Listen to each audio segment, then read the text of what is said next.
Es bastante incompleta la historia de Chile. Hay, hay muchas cosas que todavía deben ser, y por eso están en la nueva generación y espero que lo hagan, vayan metiéndose y viendo todo lo que no se ha dicho, ni se ha contado, y personajes a que no se ha acusado y pasan como ser inocentes personajes históricos y no lo son. Y le han hecho mucho mal a Chile.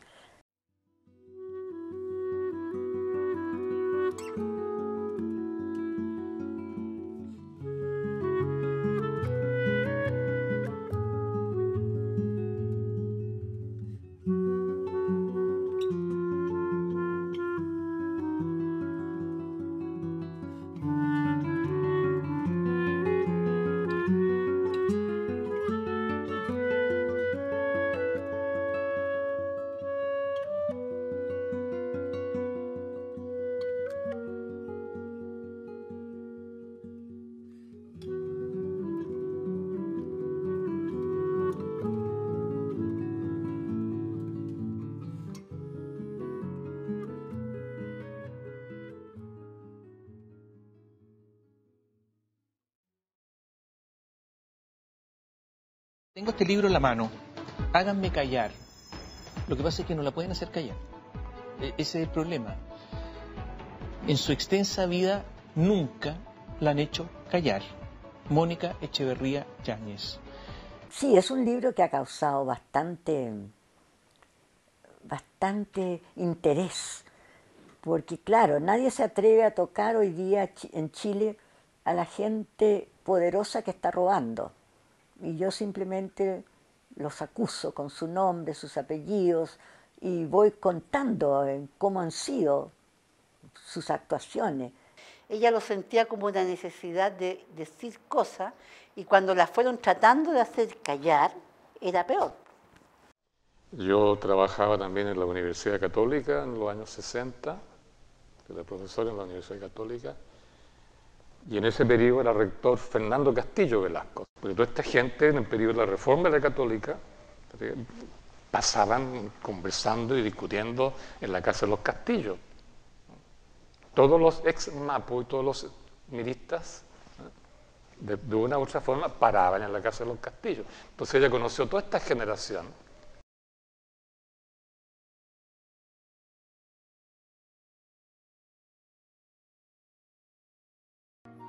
El arquitecto es nombrado rector en 1967.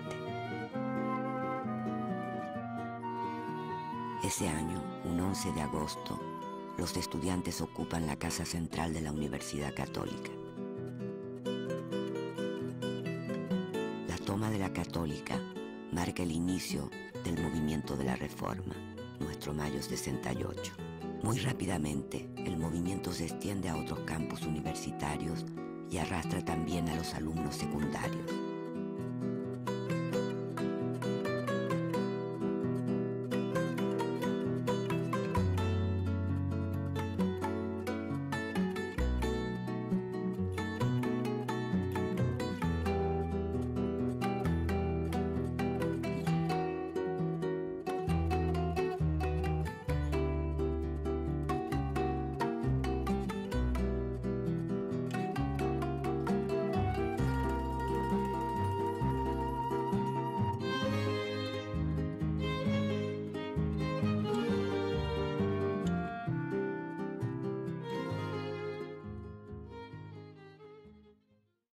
Entonces estos libros de Mónica, en definitiva, están dentro de la misma línea, porque ella los escribe, la mayoría de sus libros son ficción, son novelas. Pero este último libro en particular es su testimonio vívido de cómo estos jóvenes que estuvieron en su casa, que estuvieron pidiendo sacar a un rector que era un conservador, que en definitiva está anquilosado, digamos, en las lógicas de cómo funcionaba la universidad, en ese proceso de adelantar la democracia al interior de las universidades, las más importantes del país, en este caso la católica, ¿cierto? Y contar esta historia, digamos, de cómo estos personajes en el transcurso del tiempo que ya los ha ido conociendo se transforman y se vuelven hacia el otro lado y terminan defendiendo las ideas contra las cuales ellos luchaban anteriormente, creo que están dentro de la misma línea. Tú ves sus libros, son en buena parte libros de denuncia, ¿no? Libros sobre Pinochet y su familia, y la fortuna de Pinochet, el libro de Agustín Edwards, son siempre libros de denuncia, ¿no? ella escribe este libro con una mezcla muy extraña, porque todos los personajes que aparecen ahí de alguna manera convivieron con ella.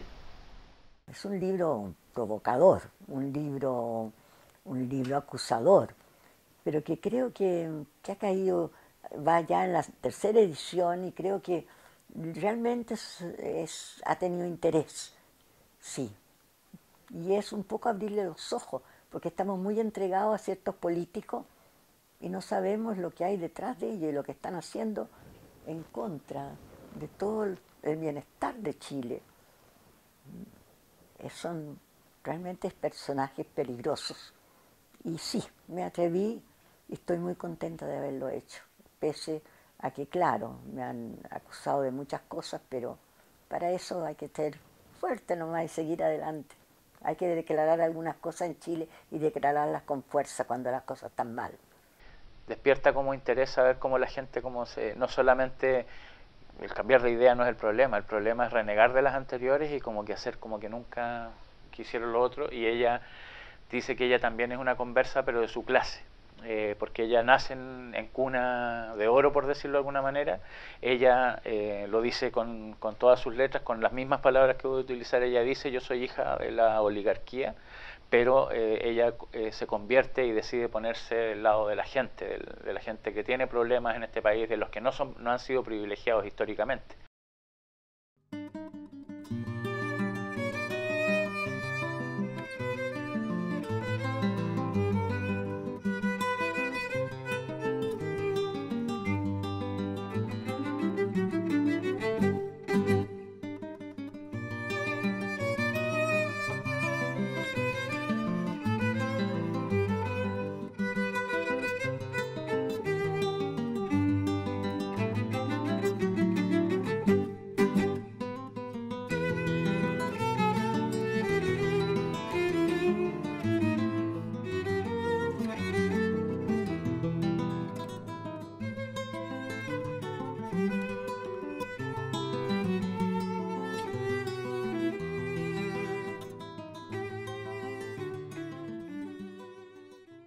Bueno, este es mi abuelo, el de la calle, Eleodoro Yáñez. Y este es Juan Emar, o sea, Álvaro Yáñez, que es muy conocido como escritor raro, extraño, diferente. Y esa es mi mamá. Es la familia Yáñez.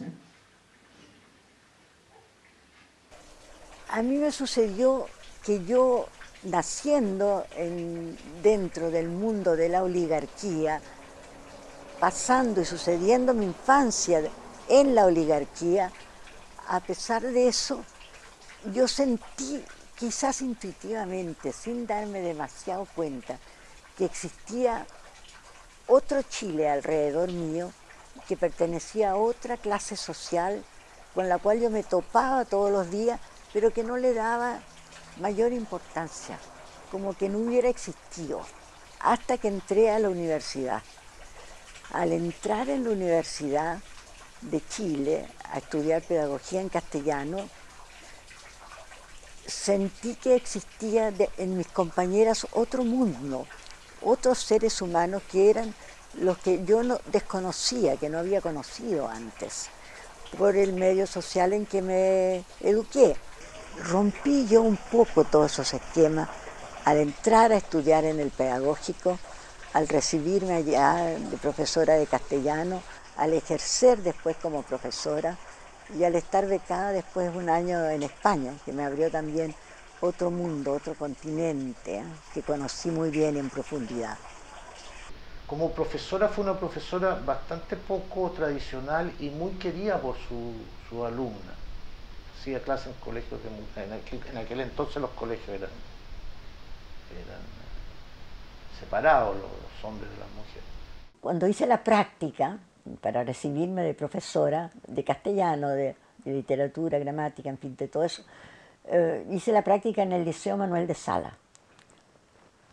Liceo Manuel de Sala en esa época sobre todo, no sé si continuará tanto, pero era totalmente una metodología diferente, experimental.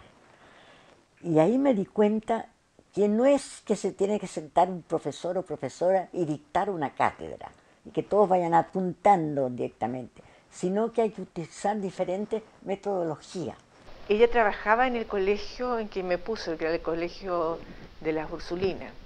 Así que la recuerdo porque yo terminaba un poquito antes y hay veces que me iba a sus propias clases a esperarla y me metía dentro de las clases. La adoraban todos los estudiantes y yo lo pasaba muy bien en sus clases, siendo que eran clases para grandes, o sea, algo hacía mágico en esas clases que lograba mantenernos a todos despiertos, incluso a mí, que eran clases de literatura que hacía en las Ursulinas. Hay que incorporar a los estudiantes dentro de la misma pedagogía y hacerlos mucho más participativos. Entonces yo, por ejemplo, a veces ponía un tema, por ejemplo, por decirle un ejemplo, ya, vamos a estudiar al poeta Gustavo Adolfo Bécquer, ya, vamos a leer sus poesías y todo, pero el curso lo va a hacer uno de ustedes y yo voy a ser una alumna más y voy a estar interrogándolo. Eso era, o sea, de repente el alumno pasaba a ser el profesor y yo pasaba a ser un alumno que interrogaba. Y las alumnas la adoraban, o sea, tenía una manera de encontrarse con ellas y de transmitirles el conocimiento que la hacía en general muy querida. Y a ella le gustaba. Cuando yo hacía clase yo me sentía totalmente posesionada, apasionadamente, y hacía un contacto con mis alumnas que creo que fue diverso, fue distinto al de una profesora corriente que está pasando una materia bastante aburrida o la pasa de una manera aburrida.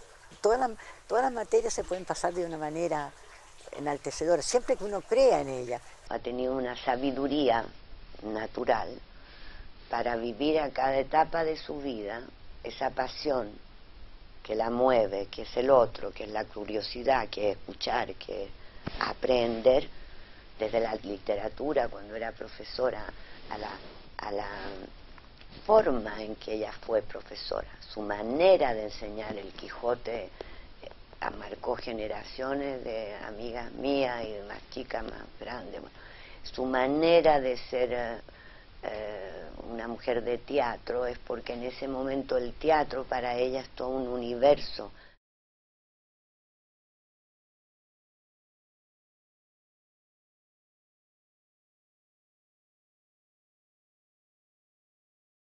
Nace cuando teníamos muy pocos años todos, los que aquí nos ven tan viejos. Pertenecíamos al teatro de ensayo de la Universidad Católica y estábamos siguiendo los cursos, participando activamente, todos con la intención de ser actores o directores, en fin, pero ahí metidos de cabeza. Ahora bien, nos empezaron como pasa mucho a esa edad, a molestar algunas directivas que nos imponían, algunos reglamentos que nos imponían. Y en un acto de rebeldía decidimos salirnos todo el curso y meternos a fundar otro teatro, una cosa que era completamente loca. El teatro yo me sumo cuando Jaime Celedón me llamó para integrar el Ictus. La primera obra que yo hice fue La Alondra de Joana Nui, donde trabajaba la Mónica Echeverría por lo demás. Paralelamente, ¿verdad?, nos dimos cuenta de que esto no podía ser solamente un teatro religioso, ni mucho menos. Entonces ahí viene la obra de la Mónica primero y después Las Suplicantes. Y durante los primeros años, del 56 al 59, experimentamos con muchas cosas. Montamos un par de obritas no de gran vuelo, hasta el 59, en que con la cantante Calva, ¿no?, esto de repente tomó otro sesgo. Éramos muy entusiastas, por supuesto. La Mónica era un poco mayor porque ya estaba casada y tenía niños, pero igual, siempre con el mismo entusiasmo que mantiene hasta el día de hoy. Pero esa es la personalidad de ella. Ella era profesora también y siempre estuvo muy al tanto de las últimas cosas políticas, sociales y artísticas, por supuesto.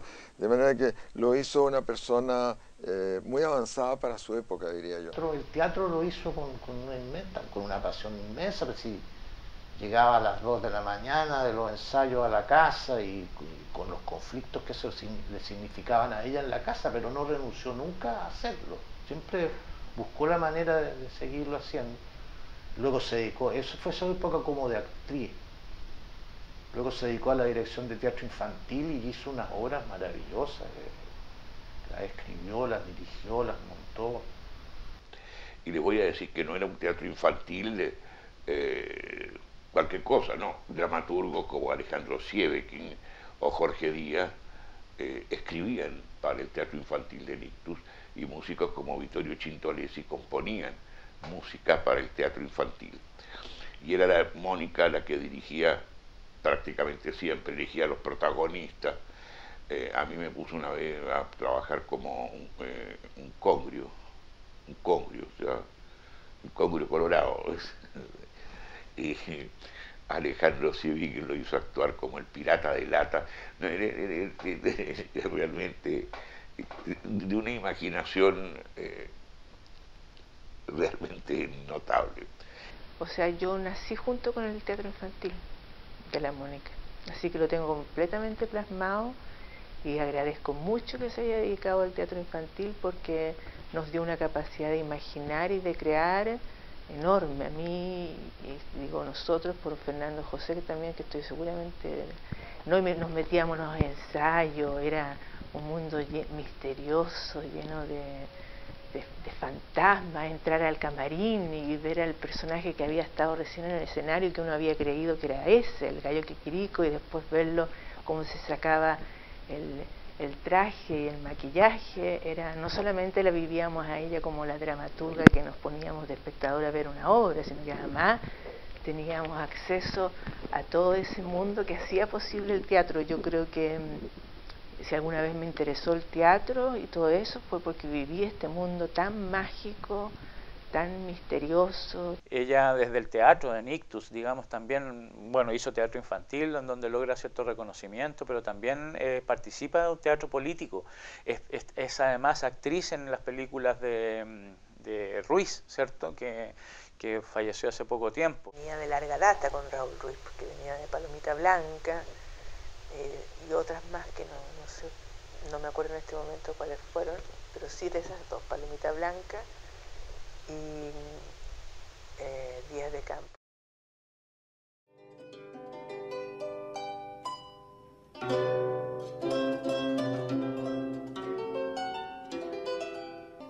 Daniel tiene muy buena memoria. No tanto como usted, señora.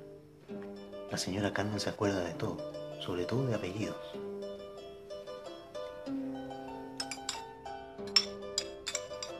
Roberto Rivas era muy gracioso.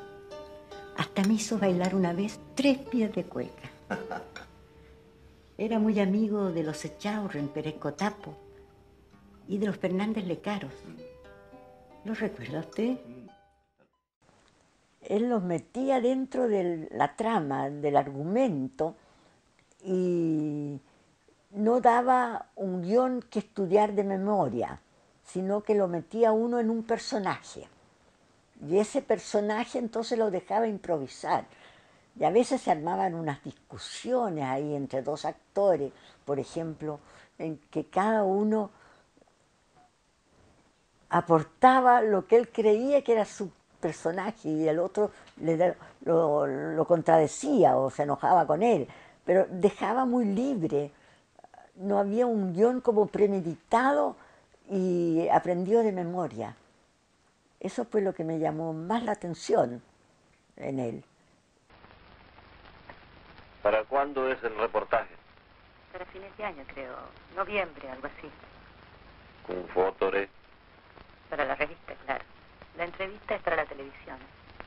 ¿Con estimación a la prensa antier fotos mías? Claro. Y en el caso de la Mónica, especialmente Raúl Ruiz, bueno, ella siempre ha dicho que era como una vieja cuica en este caso, de la oligarquía chilena que la reflejaba muy bien, que la que era un acierto para las películas de Raúl Ruiz cuando quería hablar de ese mundo también. Y de una manera más auténticamente, no tan estereotipada. Sí, yo estoy de acuerdo, hay que cambiarse de casa, pero acuérdate también que yo tengo que comprar antes los géneros, tengo que cambiar los niños al colegio, entonces son muchas cosas juntas. Conforme, ya. Dejemos eso a un lado, entonces veamos el otro asunto. Tú me dijiste lo de los pasajes. Los pasajes, te expliqué, eso depende también de la firma, que yo pueda salir el 18 o el 19, ¿entiendes? Pero no es lo mismo el 18 que el 19. No, claro que no es lo mismo. No, porque depende de la firma. O sea que eso también tendría que resolverlo. Pero bien, dejémoslo para después. Era muy especial, para nosotros muy vibrante y muy entretenido trabajar con él. Yo trabajé en muchas de sus primeras películas y en una de las últimas también.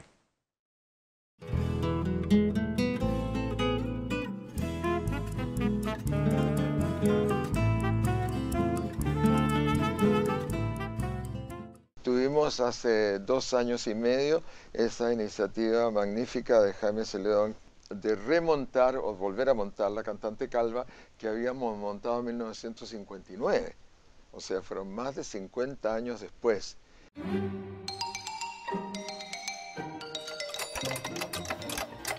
Un médico serio debe morir con el enfermo si no pueden sanar juntos. Y además, antes de operar a Parker, se hizo el mismo operar el hígado. Curioso, pero entonces... Sí, es posible, ¿por qué no? Pero yo no lo recuerdo, estimado señor. Estoy a los 90 años, se pega una actuación impecable en el teatro, muy desenvuelta, con mucha cancha, ¿no? para actuar. Y a mí me dejó boquiabierto, porque era una obra compleja, es una obra de teatro del absurdo, entonces tenía que actuar muy especialmente. Fue muy simpático para mí ver a estos viejitos ahora que representaron una obra que era de los años 60, se calcula como 40 años atrás. Y era muy chistoso porque eran puros viejos actuando, ¿cachai? Todos con unas cuestiones acá, porque les soplaban los textos y cosas así. Pero el manso mérito, era muy chistoso, Aparte era Monique actuando de Monique, ¿cachai? Como que el personaje de la señora de La Cantante Calva es ella, ¿no? Es ella. La Mónica es una persona con mucha energía, que está tan vigente ahora como antes y que sigue adelante escribiendo, juntando gente, y bueno, y tiene una familia también que ha figurado bastante en otras actividades, de manera que sigue siendo, yo diría, de alguna manera es como la última representante de Ictus, porque nunca dejó el teatro. Nosotros tuvimos que todos dejarlo de alguna manera. Y somos muy amigos, y yo la quiero mucho, entonces estamos siempre viendo, a pesar de que las ideas políticas son bien distintas. Ella es, como se dice vulgarmente, de izquierda, y yo soy, como se dice vulgarmente, de derecha, pero no tenemos ningún resquemor entre nosotros. Nuestro humor, nos reíamos de nosotros mismos, de una burguesía muy pintoresca y muy divertida. Esto terminó, por supuesto, en el 73. Ahí hay un quiebre entre todos, en París. La Mónica sigue estando en el Ictus, sigue estando, pero no está estando y no estando porque se vuelve más combativa, más luchadora, o sea, crea el Centro Cultural Mapocho, que estaba frente a la Católica, donde era un núcleo de gente que estaba contra la dictadura, obviamente.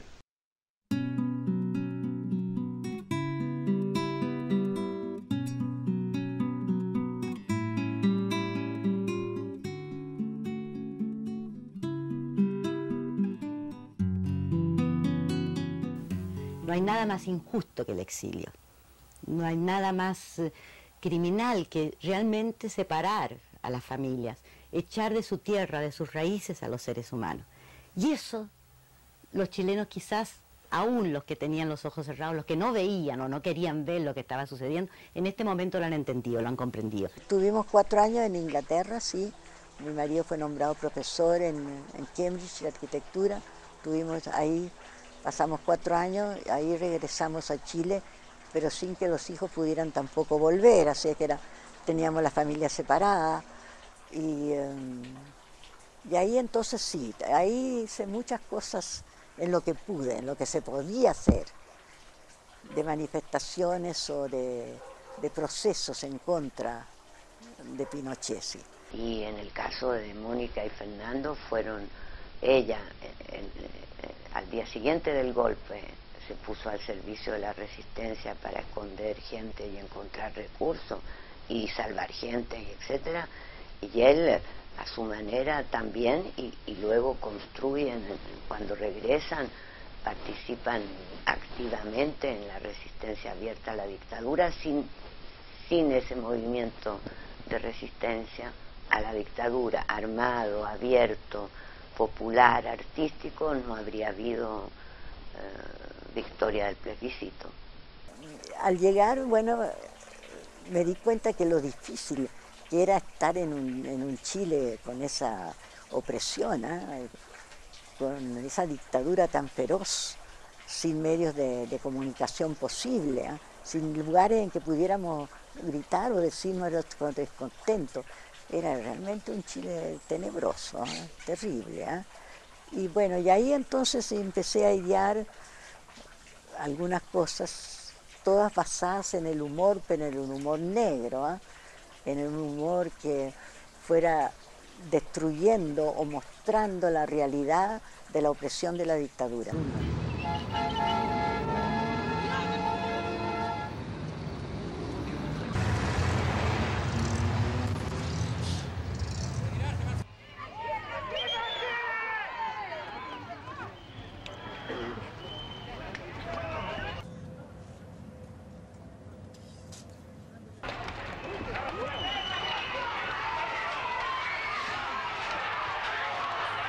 Decidí que había que hacer algo culturalmente porque digamos, los grandes personajes de la poesía, de las letras, de la historia de Chile estaban fuera porque estaban exiliados y no podían regresar. Y había que hacer algo porque me sentía caminando como en una ciudad muerta, sin vida. Entonces comencé y formé un grupo de cultura en la cual recogí un poco el quehacer de los fotógrafos, de los pintores, de los literatos. Hicimos cursos ahí también de todas clases, montamos pequeñas obras de teatro, guiones de cine, se hacían también ahí algo de cultura en una época negra, difícil. Eso fue un poco lo que se llamó el cultural mapocho de esa época, del 78 hasta que ganó el no. Hasta esa época duró. Se dedicó a ser una resistente, una luchadora por el retorno a la democracia en el exilio y acá en Chile, dedicada al cultural mapocho, esa obra alrededor del cultural mapocho de mi madre, creo que fue importante en la época de la resistencia. La asociación de mujeres que se instala desde los 80 y que van a jugar un rol muy importante desde el punto de vista de la lucha antidictatorial, muy distinto a lo que hasta ahí se había conocido, ¿no? Y una de las gracias del Centro Cultural es que es cierto, es un núcleo de muchos artistas conocidos, intelectuales, pero que también se enlaza con las poblaciones. Entonces ahí hay un encuentro muy importante entre cultura de distintos niveles y tipos, poblaciones y feministas. El que yo pasé a ser importante dentro de ese grupo fue porque se me ocurrió a mí, por ejemplo, disfrazar a un chancho con la imagen de Pinochet y largarlo en el centro, en el Paseo Ahumada. O sea, esto era un chancho, pero que estaba entero pintado con, bueno, con la banda tricolor de Presidente de la República, con el casco de Pinochet, en fin, y que decía, vote por mí y Pinochet. Estuvimos Fernando José y yo también ahí ayudando a la Mónica en esto y nos llamamos el Comando Chancho, y yo fui la encargada dentro de toda la estructura, además de pintar, adormecer al chancho con una amiga veterinaria que adormeció el chancho, y ahí que se quedó el chancho. Después pintamos el chancho, después le pusimos la banda presidencial al chancho, la gorrita al chancho, y había un grupo entre el que estaba yo que se fue antes a esperar que llegara una citroneta de esas grandes que había atrás, llegara a la caja con el chancho, y a mí me tocó bajar la caja con el chancho muerta de miedo, pero lo hicimos. Y fue muy divertido después ver al chancho, que además habíamos engrasado cosas que si los pacos o la gente quería detener al chancho, no se pudiera detener. Buscando siempre acciones que fueran de expresión culturales y política para ampliar el espectro de la presencia pública, ¿no? Por lo menos en estos años. Me acuerdo haberla visto un día salir, por ejemplo, con un auto que tenía, y que justo pasa ella saliendo y yo voy entrando de la salida del auto, y me abre la ventana y el olor que había dentro, o sea, a mí me produjo unas ganas de vomitar atroces. Y dije, ¿pero dónde va? Se iba a los tribunales a tirar todo lo que había juntado, una cantidad de basura con pescados podridos y demás, que era putrefacta, y se iba sin sentir náusea, iba tan decidida a esta tarea de llenar los tribunales de basura, porque la justicia estaba podrida, como era el lema. Y bueno, yo no la acompañé esa vez a los tribunales, pero sí la vi partir con toda esta basura, que era increíble. Además, ella solita con toda esta basura, el auto lleno de basura, va a hacer esta acción de arte política y llenar los tribunales de cosas podridas. Pero el olor era insoportable y ella no sentía asco. Esas eran distintas acciones que hicimos un grupo de mujeres, que al comienzo no éramos más de 15, y que después con el tiempo se fueron juntando cada vez más. O sea, eso fue una actividad totalmente de las mujeres, feministas, pero que decidimos abrir los ojos y delatar ciertas atrocidades que estaban sucediendo en Chile, en que nadie se atrevía ni siquiera a murmurarlas ni a hablarlas.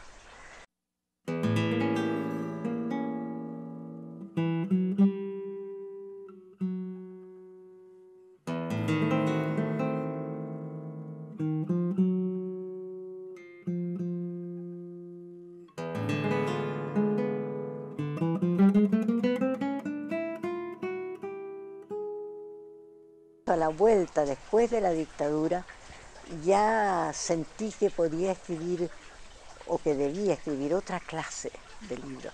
Y ahí fue donde yo me dediqué ya de más edad, de 50 y tanto, a la escritura misma de estas especies de ensayos o novelas que son mi obra actual, biografías noveladas, en fin, momentos de transición del país.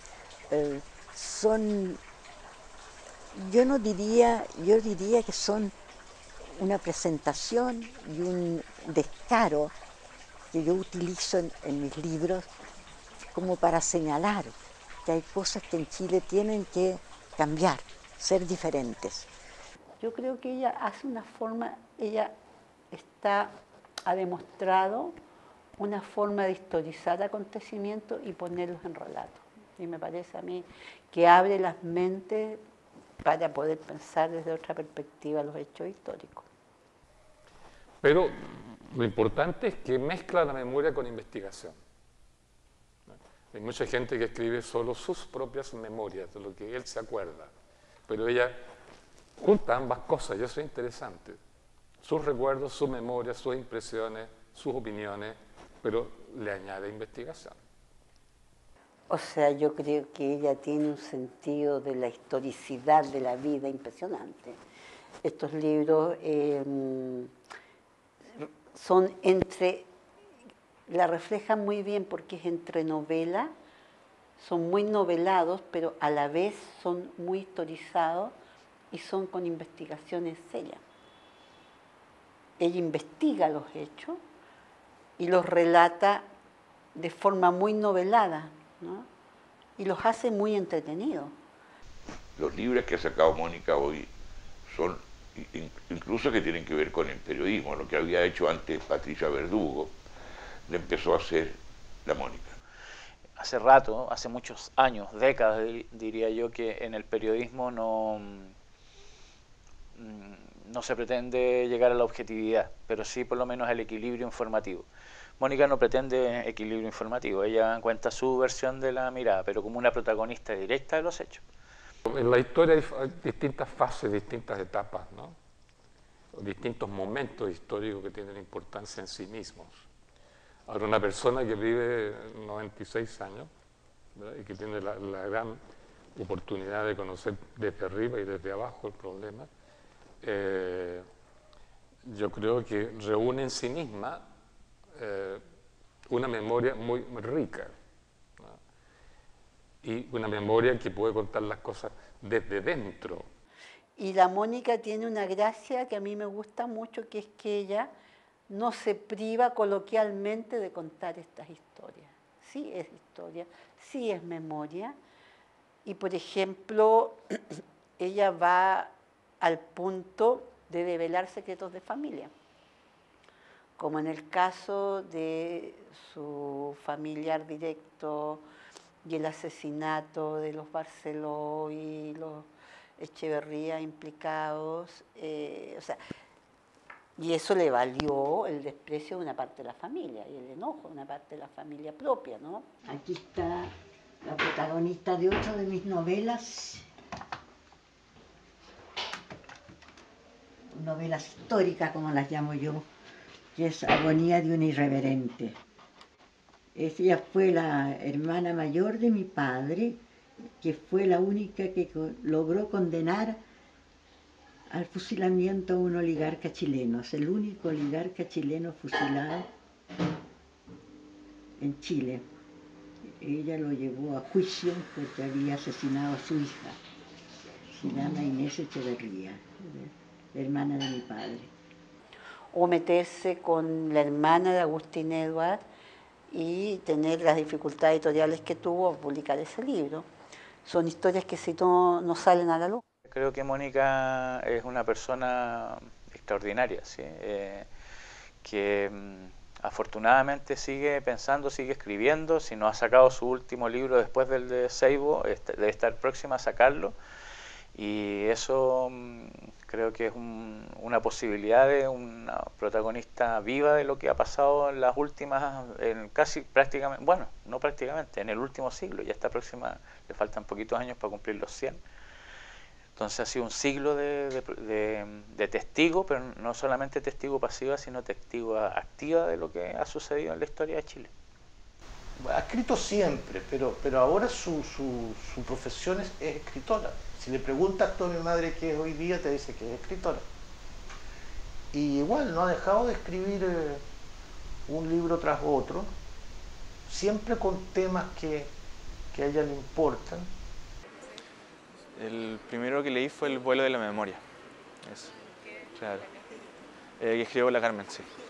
Y claro, es muy emocionante leer ese libro y estar inmiscuido en la familia, porque se tocan temas que no se suelen tocar mucho en la mesa.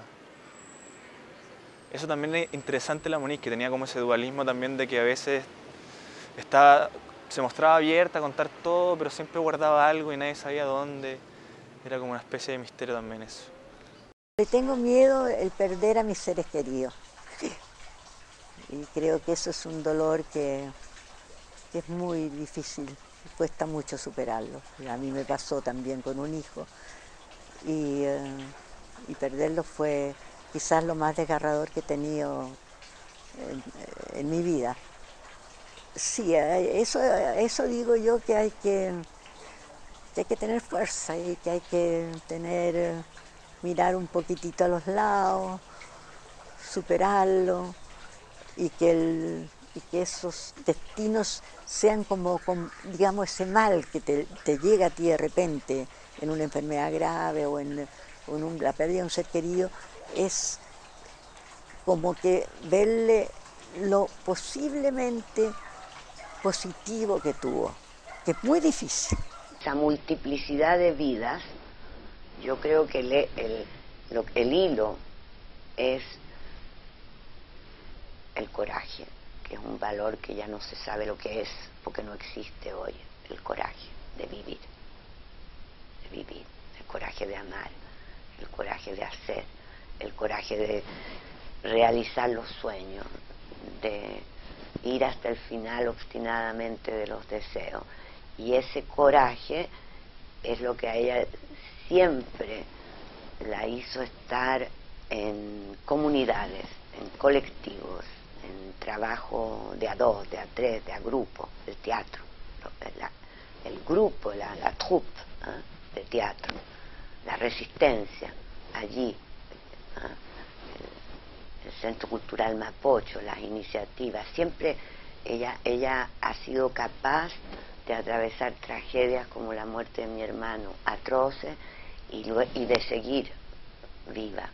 O sea, un amor de una intensidad de, yo diría, la curiosidad del otro, el saber que uno es una pequeña, que forma parte de un todo, que no es uno centrado en uno, pero uno haciendo con los otros.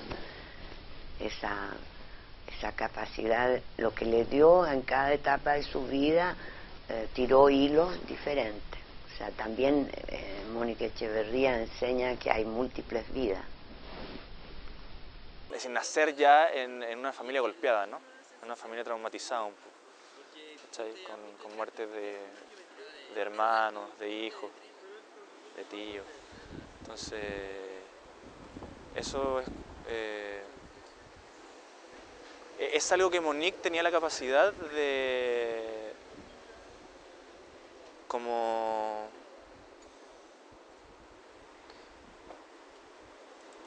de cepillar el aire, ¿no? Como que viene este viento, este recuerdo, pero como que la Monique tenía esa capacidad, no sé, pues, que se te muera un hijo, una cosa muy terrible, por ejemplo, ¿cachai?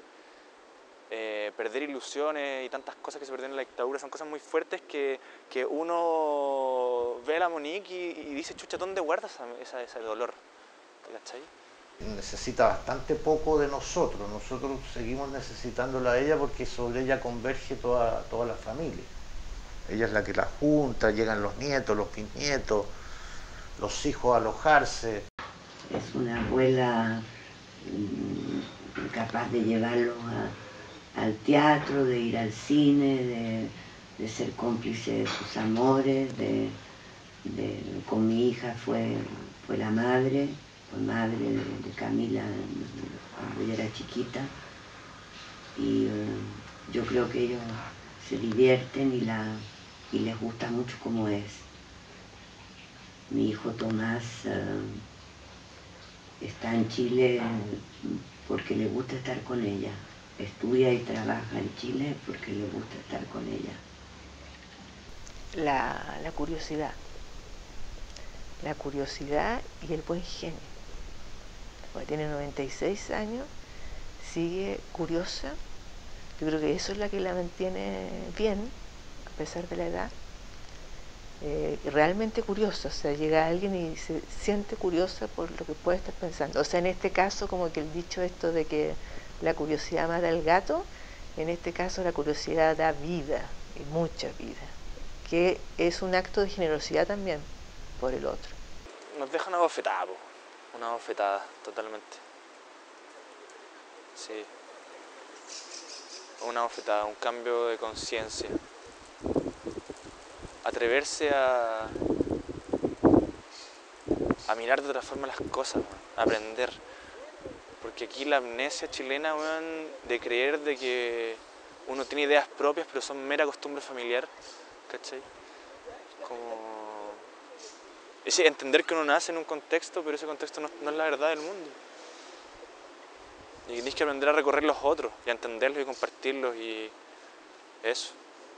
Eso es lo que yo creo que deja la Monique como en Chile. El surcar mares y y apreciar los colores, po. No discriminar los colores porque son distintos, ni porque tengan otra insignia, ni nada, ¿cachai? Siendo que la Mónica igual es muy de insignia y cosas así, ¿no? Pero en su naturaleza y en todo lo que ha hecho en su vida, deja esa enseñanza, yo creo, como decir, ya despabilen, po. Como es el momento como de despabilar. Yo pataleo y sigo pataleando, es verdad, a los 95 años y tanto. Sí, en fin, eso es parte de mi personalidad, pero y creo que ojalá para todos ustedes también sigan, porque no hay que echarse a morir, ni darse por destruida o por sujeta a un destino que a uno le parece injusto. Este es el final de uno de mis últimos libros y voy a permitirle leer este párrafo entonces. Estoy ya al final del libro, como les digo, háganme callar. Yo, una más, una cualquiera, necesito levantarme del suelo, alzar un dedo, la mano, para sobrevivir con dignidad este poco tiempo más de vida que contiene mi cuerpo. Así es. Solo se trata de eso, escribir para vivir como siempre he vivido, gritando mi rabia. Mi madre, desde que yo nací, no dejaba de exclamar que detuvieran ese háganme callar que me invadió desde pequeña. Nunca lo consiguió. Todavía me asola y debo por fin expulsarlo. El ser humano es un animal extraño, sabe que debe morir y que ese será su destino, pero también presiente que por algo le fue otorgado el don de la vida. Y ese milagro debe no solo ser agradecido, sino que también bendecido.